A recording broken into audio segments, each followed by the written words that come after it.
Hello everyone, welcome to From Nowhere to Nothing, Mystery Philosophy Theater 9000. I'm your host, Joel Bouchard, a doctoral student in psychology, and with me is Mr. Norman Gayford, a professor of English and philosophy.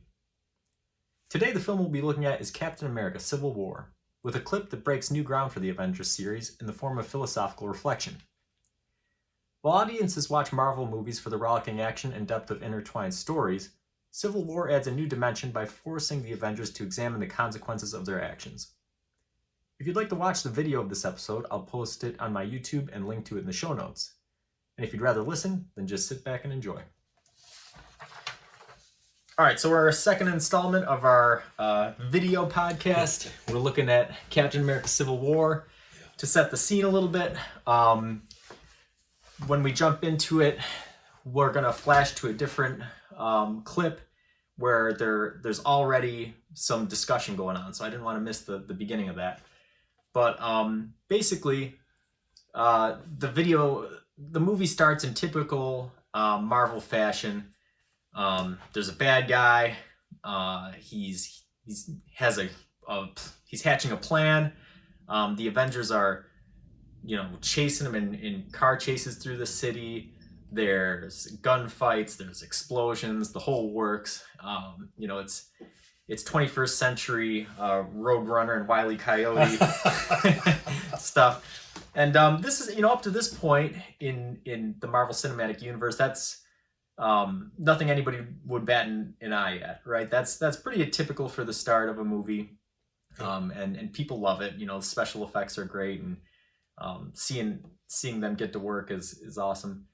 But as the movie goes on, something different happens from the other films where, after that first action scene where the building gets blown up, the whole works. Inadvertently, something that right. They hadn't intended to happen. Right. This is the way you find out, just because you're intending to do good, it doesn't necessarily happen. Yes. And that it begins with that. That's really cool. Right, exactly. So, in neutralizing the bad guys, there's a lot of collateral damage. And the world governments come to them and say, listen, guys, this is like the fourth or fifth time you've leveled a city trying to save the world. Like, you can't be doing that anymore. So we want you to have some sort of oversight. Here's these Sokovia Accords. We want to have some say in the actions that you're taking before you take them and end up, killing innocent people or destroying major infrastructure, that sort of thing. And so what happens is the Avengers, in seeing this accord, they're divided about it. Some of them say, hey, you know what? It might be a good idea to have some oversight. Some of them think, no, that if we put our fate in somebody else's hands, it can only lead to disaster. So that's sort of the background, and we'll jump into the scene. Yeah. Just as soon as I find where I put the remote. Okay. Secretary Ross has a Congressional Medal of Honor, which is one more than you have.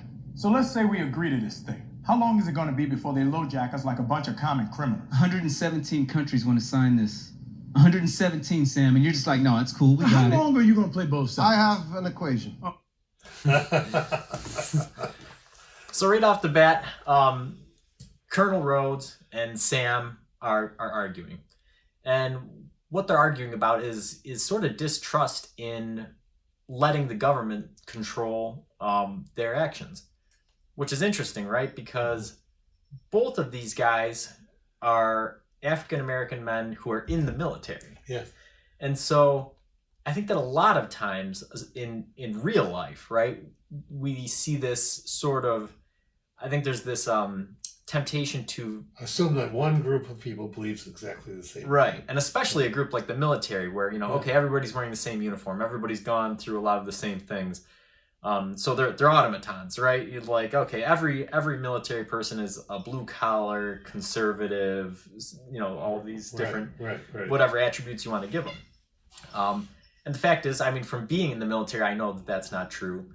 And especially when you have people here, a lot of people might not be familiar with military ranks, but Rhodes is a colonel. That's a very high rank. It's a rank where he probably has a master's degree. His background in life has probably taken a much different path from Sam's as we've looked at the Falcon and the Winter Soldier and these sorts of things, Yes, right? yes, yes. So, despite the similarities in the characters, their backgrounds and their thought processes on things are obviously quite different. And as we've noticed this, but we have a triumvirate here. We have a triangle of 3 military guys. The only, I think I'm accurate in saying this for the Avengers at this point, the only 3 military people in the organization. So Captain America from a different era, but he was answering to the government from the very start. He volunteered to be a super soldier for the United States military, Right. and the Allies, and he's the one sitting and reading through this tome, this thick volume of Accords. And Stark is sitting on the couch holding his poor head, having a headache, rolling his eyes like the spoiled child he always is.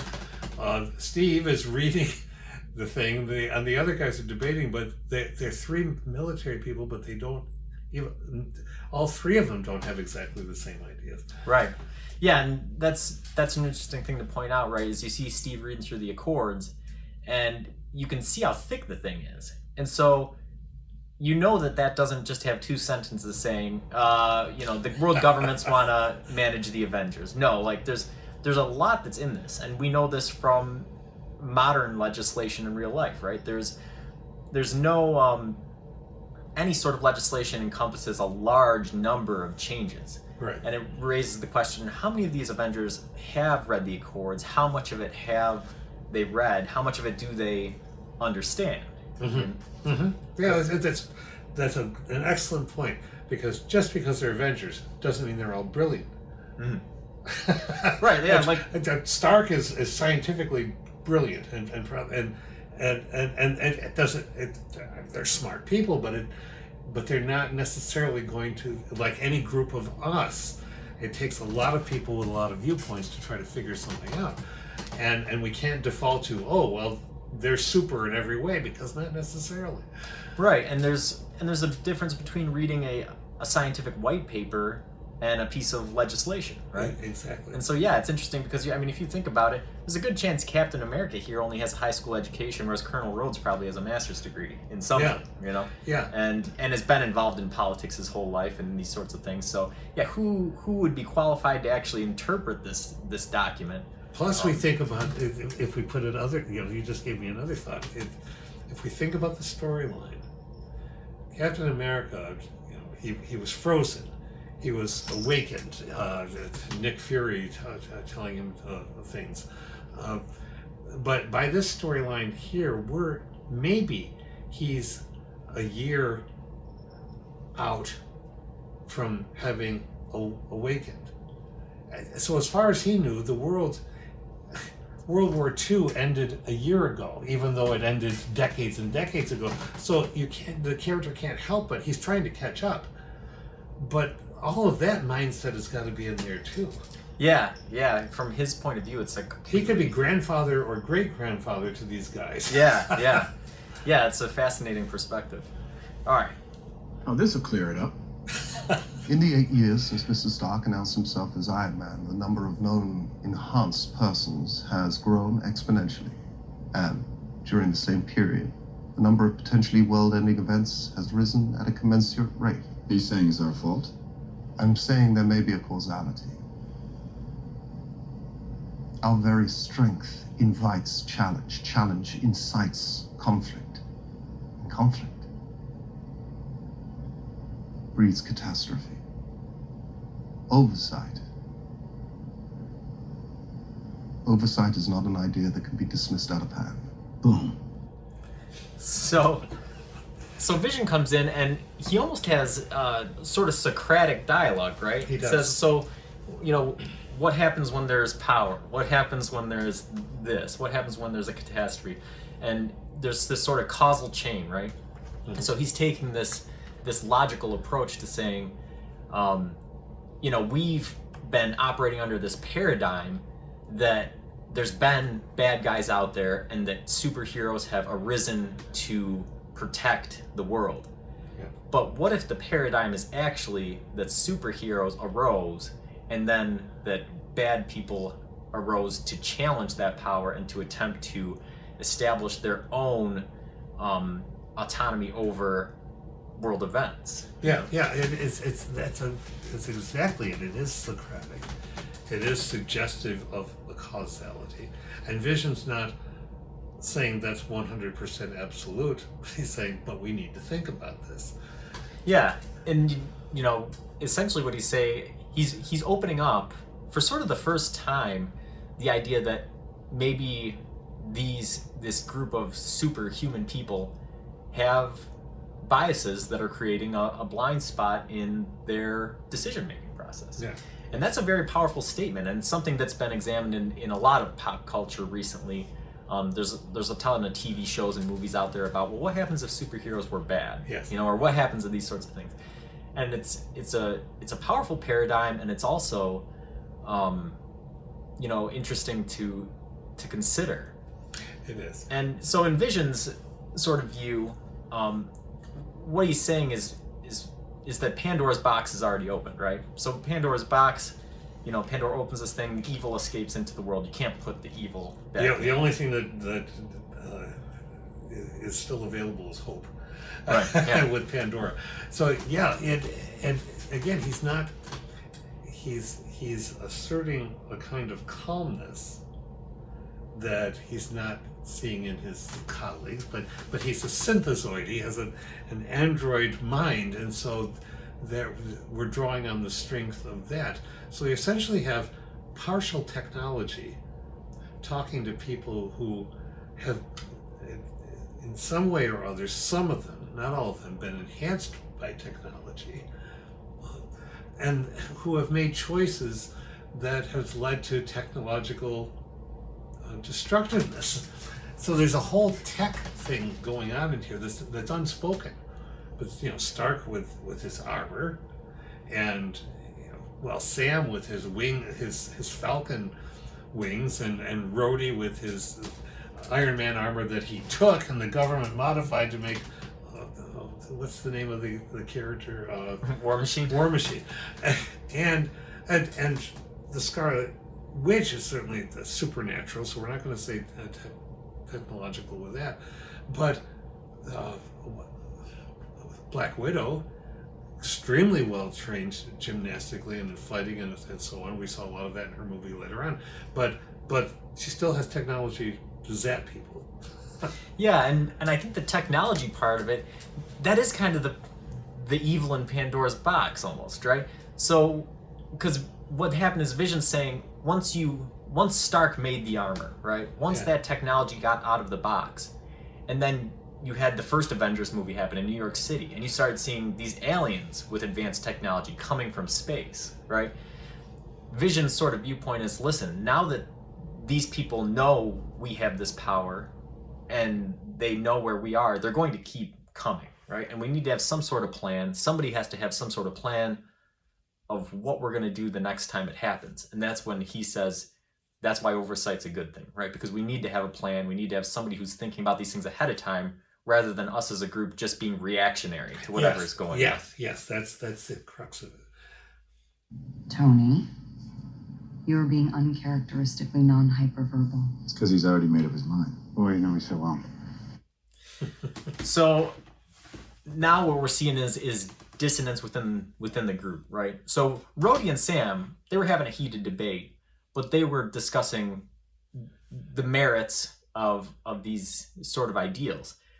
What we're seeing here is Natasha attempting to draw Tony in with sort of a bit of a personal jab, and Captain America just automatically assuming that Tony has made up his mind that he's going to be on the opposing side, and Tony sarcastically acknowledging Steve's viewpoint.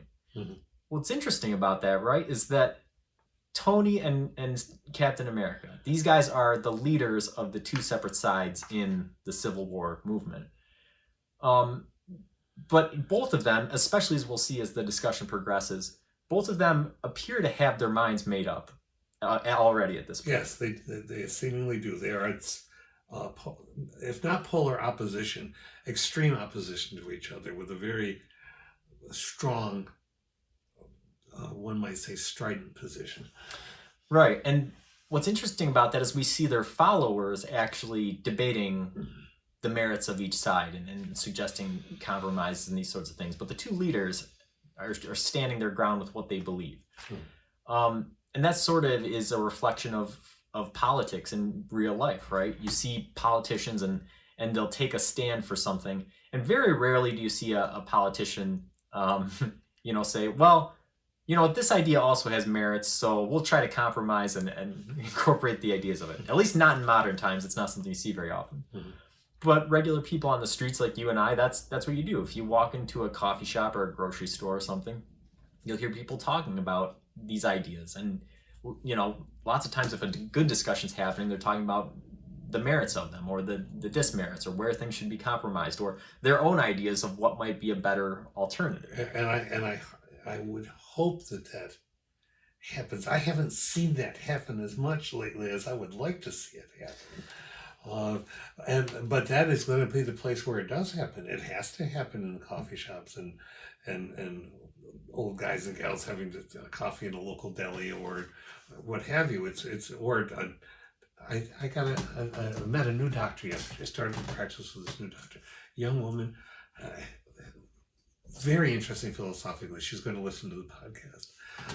And she insists that you need to have all the data about your patient and listen to your patient and talk. So she took an hour to talk to me. I've never had a doctor take an hour to talk to me about just to get to know you, right? But that's what this is about. Not taking positions automatically, but saying, let's try to figure out what this is about. And surely Captain America, reading this thing, ought to have some input line by line. I really would have liked to see that, but that turns into a classroom and not a movie. Yeah. Actually, I'm nursing an electromagnetic headache.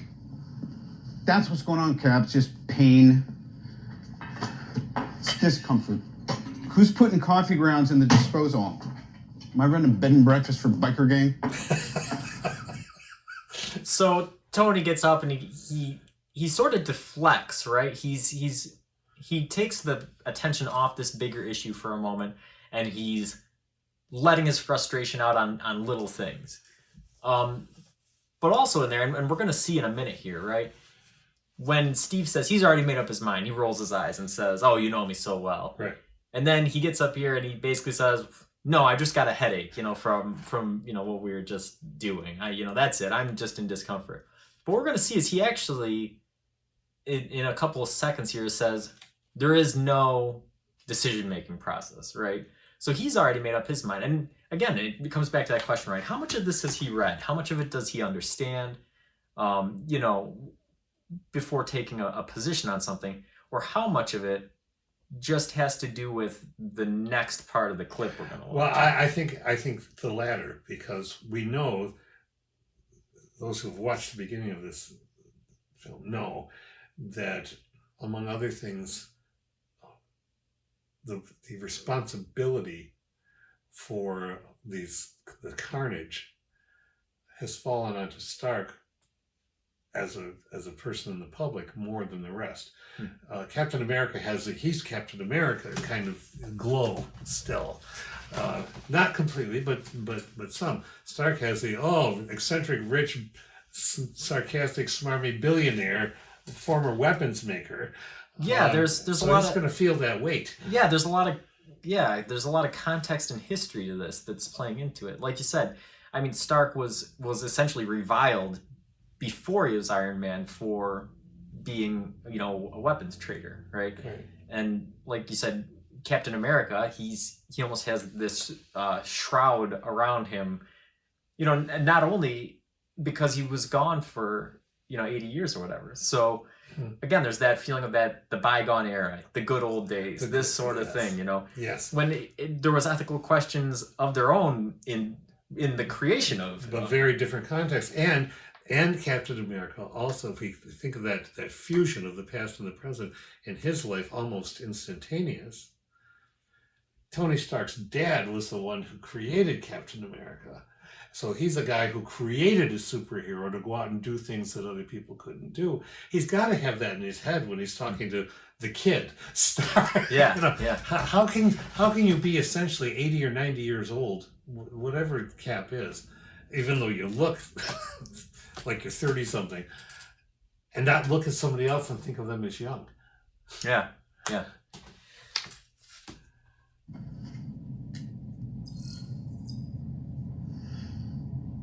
Oh, that's Charles Spencer, by the way. He's a great kid. Computer engineering degree, 3.6 GPA. Had a floor-level gig, an intel plan for the fall.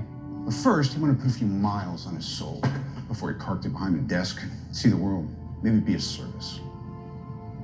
Charlie didn't want to go to Vegas or Fort Lauderdale, which is what I would do. He didn't go to Paris or Amsterdam. Sounds fun. He decided to spend his summer building sustainable housing for the poor, guess where? Sokovia. He wanted to make a difference, I suppose. I mean, we won't know because we dropped the building on him while we were kicking ass.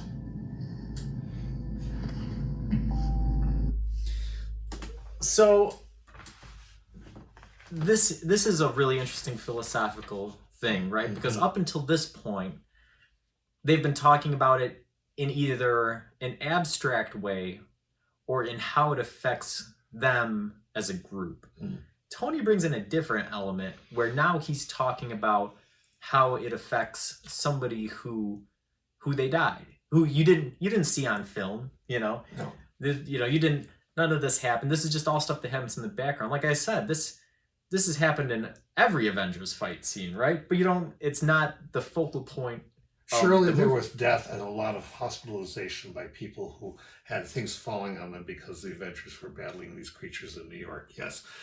And interestingly, Stark wouldn't have given this a thought until the mother of this young man earlier in the movie approaches him desperately. Approaches him. So it's not like he arrived at that thinking about it himself. He didn't. He's always thinking the big picture. She had to do that, which triggered something, which was a causality of its own. So yeah, I think it was brilliant to put this in. And it raises the question, right? So, and that's why reality is so much more complicated than cinema, right? Is because he could have arrived at this a different way too, which would have been very likely to happen in a real scenario, right? Let's say the Avengers are protecting New York City, right, from the alien invasion. Yeah. Well, what about if you see a taxi cab getting thrown at a mother and her kid, and the Hulk or Tony or name your superhero dives in and catches the taxi? They're a second or two too late, right? Even something that would be enough, right? If for a real person to start thinking, wait, what am I doing here? Exactly. Like, who am I to be, to be thinking? You said when we talked about the other piece with Obi-Wan Kenobi and Luke, I loved this. You pointed out, in any given day, if I'd been attacked and knocked out, that would have been enough for one day. But then we've got all these other things going on in the same day, and that's partly what this is evocative of, which is the complexity of modern life. No, we're not throwing cars around, we're not saving, those kind of things, but yet we don't just get to process one thing before we go on to the next thing. None of us does. At work, you've got things flying at you all the time. As a grandfather, and I'm trying to do other kinds of things. We all have this. It's not multitasking. It's an overused word, and it doesn't really mean much to me anymore. It's been because it's overwrought. We are beset by many things simultaneously, and we have either to find our way through them the best that we can as human beings, or else we get paralyzed. Yeah, we talked about it in the past. I can't remember what episode it was on the podcast, but we talked about essentially how in novels or movies or these sorts of things, you see a Campbellian story arc. But in real life, all of us have several Campbellian story arcs. At various places. So, yes, I'm definitely the hero in many of my stories. But in some stories, I'm the villain. In some stories, I'm the wise guiding figure. In some stories, I'm, the friendly rogue, that's in, there's yes. In all of these, that's the way life is, right? It's not this clear cut black and white story arc, but all of us have several stories going on in which we're playing multiple parts.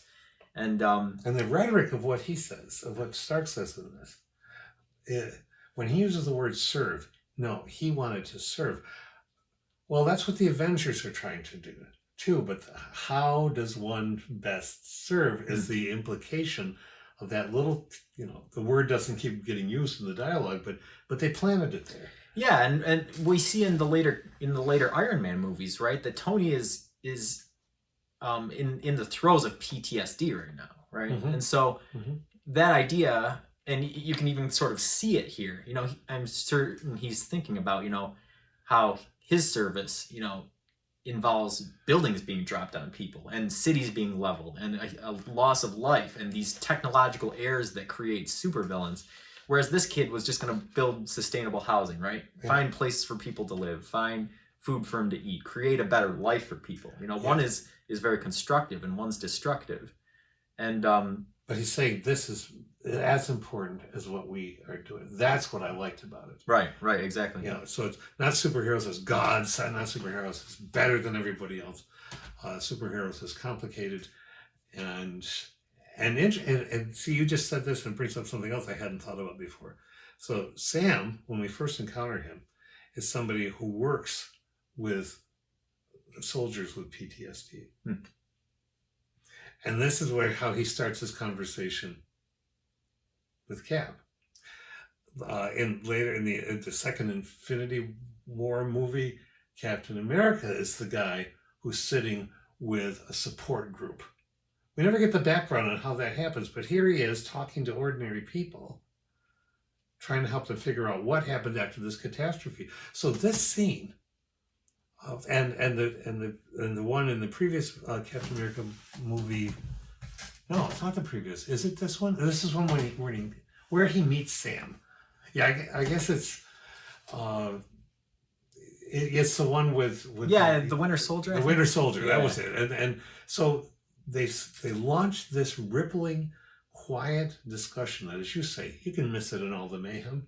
You can just go and eat the popcorn up. I love popcorn. But you can go and eat the popcorn up and say, well, it was a good movie, wasn't it? Yeah, what was good about it? Well, it was a lot of fun.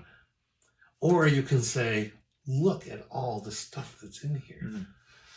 Yeah, and I mean, that evolution right there, from Captain America being in a support group to leading a support group, right? And the evolution of his character there, and versus the evolution of Tony's character, right? In Iron Man, coming out real bombastic, real, carefree, and then sort of through his experiences devolving into this, really anxious, angry person. Right. Yeah, there's some character growth there.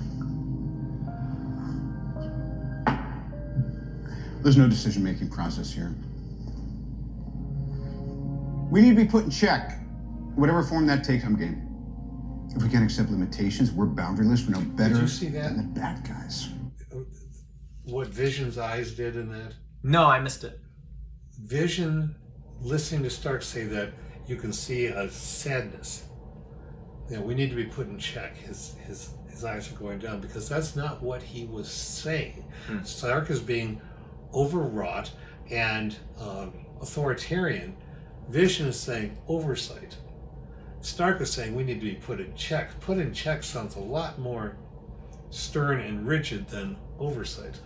Yeah, and I had that exact same reaction. I didn't see Vision, but I had that same reaction when I was watching the clip, preparing for the show.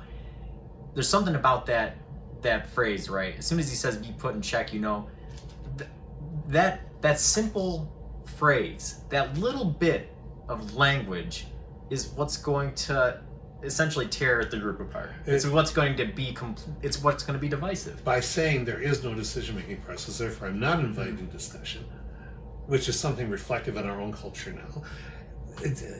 And essentially what Stark is really saying, and isn't facing it himself, is I need to be put in check. I created Ultron. I was going to make a decision for the whole planet to have this iron force that would keep Thanos-like creatures away. He didn't consult any of the rest of them about that. There was no decision-making process. He co-opted Banner and said, let's make this thing. Right. So it's sort of a projection on himself, but the way it's coming across is Steve is now, he's seeing that like it's reaffirming his assumptions about Tony, right? Yeah. Oh, there's no decision-making process, you know, we need to be put in check. Yeah, Tony already had his mind made up. He already, and then, you know, that's going to harden him against Of hearing course. the other side of the argument. Yeah. Tony, if someone dies on your watch, you don't give up. Who said we're giving up? We are for not taking responsibility for our actions. This document just shifts the blame. So there we go. Steve, he does have an attempt at conversation here with Tony, right? Mm-hmm. But again, he, even with a less aggressive a less aggressive tone, some of the language is still demonstrating that he's stick in one position, right? Mm-hmm. So Yeah. he's considering the loss of autonomy giving up, right? And giving up is strong language, right? You hear that? I mean, it's essentially, you know, what do you think that that's evoking in Tony? Probably, it's almost essentially calling him a coward, right? Saying, oh, you know, you're planning on giving up, Yeah. and you know, his view is that we're already taking responsibility for our actions. The Accord is just shifting the blame. Do you think that's true? I think it could be, because if you're going to have Secretary Ross and whatever council internationally says where these people go and what they do, then they are sanctioning actions, and therefore that would imply that the committee or whatever it is saying, okay, we gave our blessing to this, so we have to own it together. But of course, a committee can't own something the way an individual can. Yeah, and I think that might be what Steve is saying, right? When he says, well, we're already taking responsibility for our actions. Well, how? How are you taking responsibility for your actions? So what is the if having the oversight is just shifting the blame, then I think what Steve is saying is we're taking responsibility for the actions morally. By doing what we're doing right now. For Steve, this is enough. For Steve, this is this conversation. We have to not just leap. We have to be able to be independent, to be able to say, look, there's a problem here. This committee isn't going to get to this problem for months. They may not even see the problem, may not acknowledge the problem, but we know this supervillain is over here doing this. We need to have a discussion about what we do. I think that's what he's implying, but then we're going to go out and do it. Also, you know, we have to keep in mind that in the story arc, Steve, Captain America, has just come off an experience wherein the very organization that helped revive him, SHIELD, for which he was working, betrayed him, hadn't told him what was going on, were using him, had co-opted him. and that's got to be in his head too. No, I'm not going to do that again. Yeah. And so, you know, it's a beautiful example of what's been going on in the past movies, right? Because like you said, Tony was going out to do this Iron Force thing. He's taken all of this kind of individual initiative with no oversight, and it seems like at every turn his plans were either foiled or actually turned into something bad against him. And so what he's saying is, listen, we can't trust individual responsibility. Somebody has to be there that's unbiased, that's going to say this is something we need to do. Whereas Steve is saying, listen, you know, if we create this sort of thing, like you said, Hydra was running SHIELD, right? Look at they essentially had oversight, you know. They were the ones that brought us together, and they were the bad guys, you know. So it is an interesting paradox. It's a paradigm, yeah. Steve, that is dangerously arrogant. This is the United Nations we're talking about. It's not the World Security Council. It's not SHIELD. It's not Hydra. No, but So right there again, we have Colonel Rhodes. So very high-ranking military member, part of a structured organization, structured government organization. Mm-hmm. You know, somebody who, you know, we can assume his experience with the military has been a positive one, right? I mean, look at him. He's War Machine, right? He flew fighter jets. He did these things. He progressed through the ranks. He did this. And, you know, what he's saying is, listen, you know, if you're saying that this individual responsibility is enough, Like, that's pretty arrogant because, any of these other organizations have committees of people deciding what's good. But this isn't just another organization. This is 117 countries saying that this needs to happen. And he's differentiating the United Nations from SHIELD, one organ like CIA or FBI or something, or Hydra or some evil group. Yeah. What are the chances that 117 countries are all, in league with the bad guys? Probably not. Probably not great. By people with agendas, and agendas change. That's good. That's why I'm here. When I realized what my weapons were capable of in the wrong hands, I shut it down, stopped manufacturing. So again, right here we go. There's more distrust, right?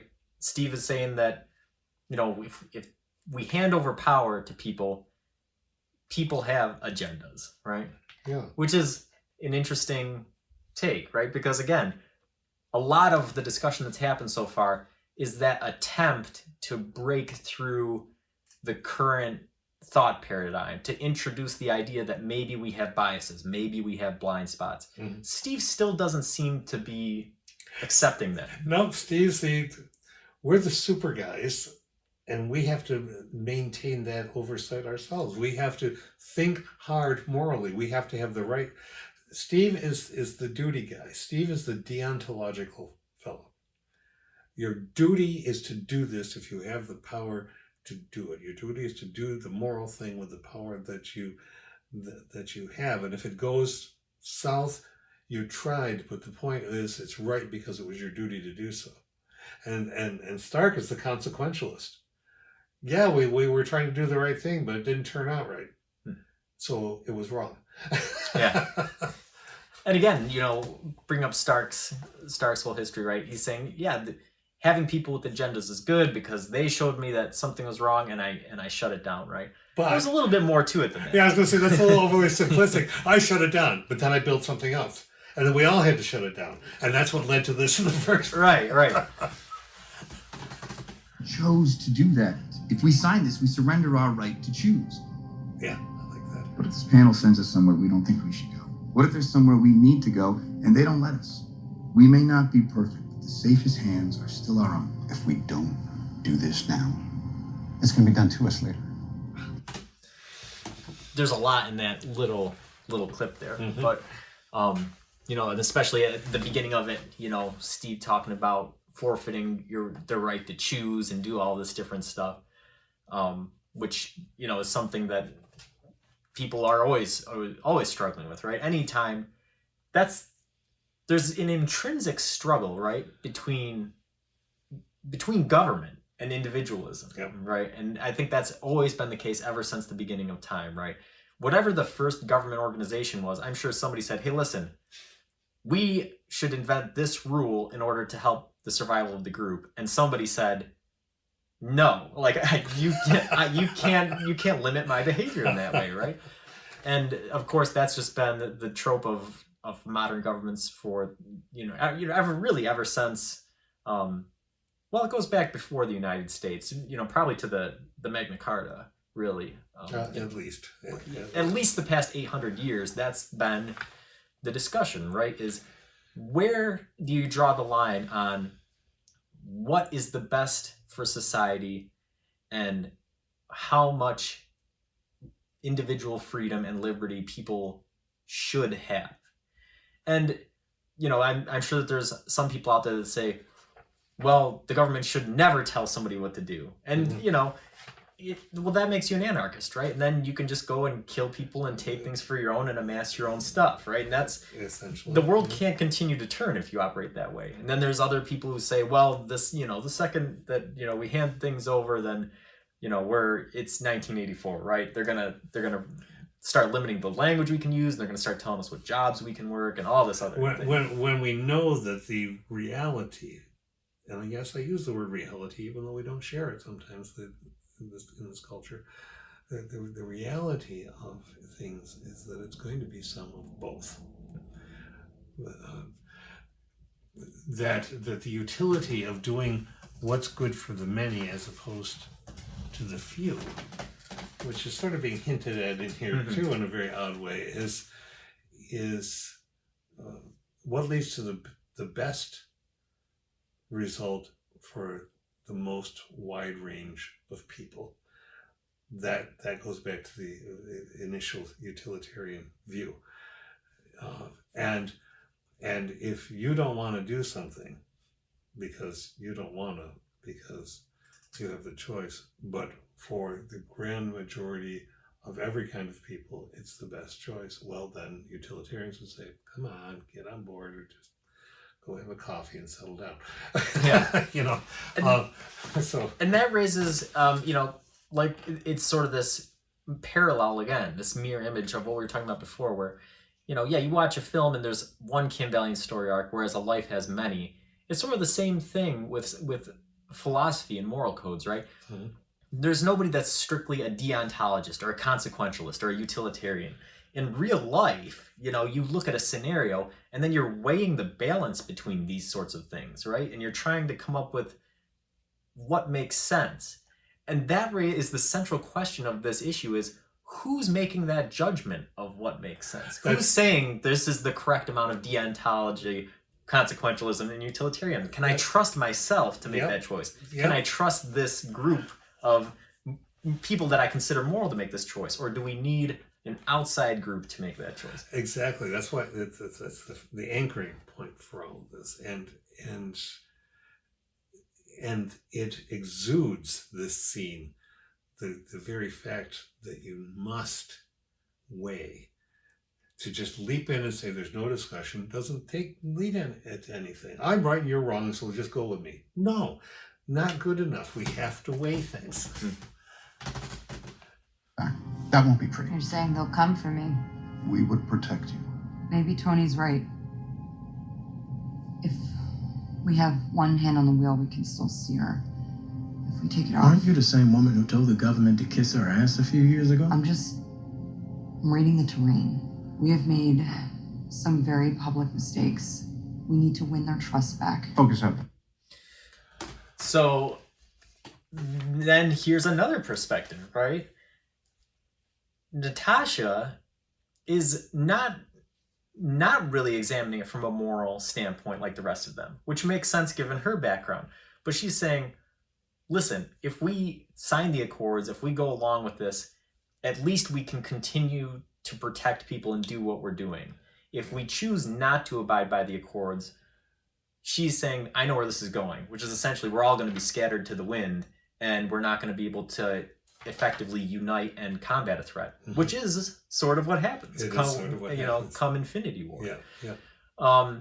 So another interesting point, and again, it's coming from a standpoint that isn't moralistic, and it doesn't have to do with that bigger question, but it still is an important philosophical examination of their situation. Absolutely. So that pretty much concludes the scene. There's a witty take here at the end from Tony. All right, did I just mishear you, or did you agree with me? Oh, I want to take it back. No, you can't retract it. Thank you. So as you see,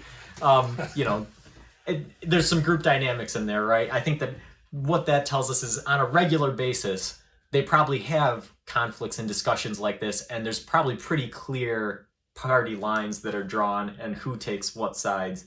And Natasha and Tony probably aren't on similar sides, which again, given their different backgrounds, who they worked with, the consequences of their actions, it sort of makes sense that they'd have some different views. Of course.